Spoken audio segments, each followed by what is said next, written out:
മോശയുടെ ന്യായപ്രമാണപ്രകാരം മറിയയുടെ ശുദ്ധീകരണ കാലം തികഞ്ഞപ്പോൾ കടിഞ്ഞൂലായ ആണൊക്കെയും യഹോവയ്ക്ക് വിശുദ്ധമായിരിക്കണമെന്ന് കർത്താവിന്റെ ന്യായപ്രമാണത്തിൽ എഴുതിയിരിക്കുന്നതുപോലെ അവനെ കർത്താവിന് അർപ്പിപ്പാനും യാഗം കഴിക്കുവാനും അവർ അവനെ യെരുശലേമിലേക്ക് കൊണ്ടുപോയി.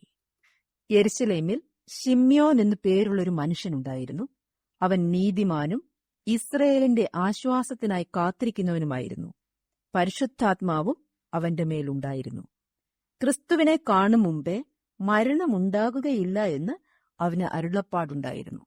അവൻ ആത്മനിയോഗത്താൽ ദേവാലയത്തിൽ ചെന്നു യേശു എന്ന പൈതലിനു വേണ്ടി ന്യായപ്രമാണത്തിന്റെ ചട്ടപ്രകാരം ചെയ്യുവാൻ അമ്മയപ്പന്മാർ അവനെ അകത്തു കൊണ്ടുചെന്നപ്പോൾ അവൻ അവനെ കൈയിലേന്തി ദൈവത്തെ പുകഴ്ത്തി, ഇപ്പോൾ നാഥാ, തിരുവചനം പോലെ നീ അടിയനെ സമാധാനത്തോടെ വിട്ടയക്കുന്നു. ജാതികൾക്ക് വെളിപ്പെടുവാനുള്ള പ്രകാശവും നിന്റെ ജനമായ ഇസ്രയേലിന്റെ മഹത്വവുമായി നീ സകല ജാതികളുടെയും മുമ്പിൽ ഒരുക്കിയിരിക്കുന്ന രക്ഷയെ എന്റെ കണ്ണ് കണ്ടുവല്ലോ.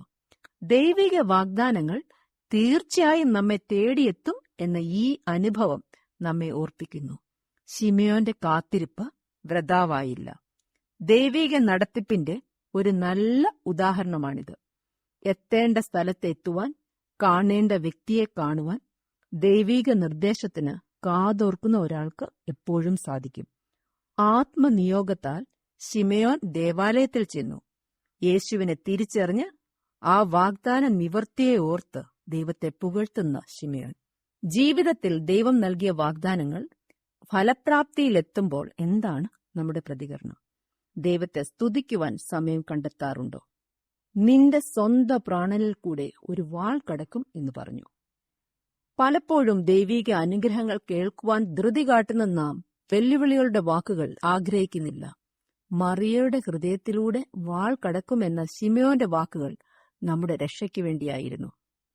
ആശേർ ഗോത്രത്തിലെ ഫനുവേലിന്റെ മകളായ ഒരു പ്രവാചകി 84 സംവത്സരമായി വിധവയും വളരെ വയസ്സു ചെന്നവളുമായി ദേവാലയം വിട്ടുപിരിയാതെ രാവും പകലും ആരാധന ചെയ്തു പോന്നു. ആ നാഴികയിൽ അവളും അടുത്തു ചെന്ന് ദൈവത്തെ സ്തുതിച്ചു. യെരുശലേമിന്റെ വീണ്ടെടുപ്പിനായി കാത്തിരുന്ന എല്ലാവരോടും അവനെക്കുറിച്ച് പ്രസ്താവിച്ചു.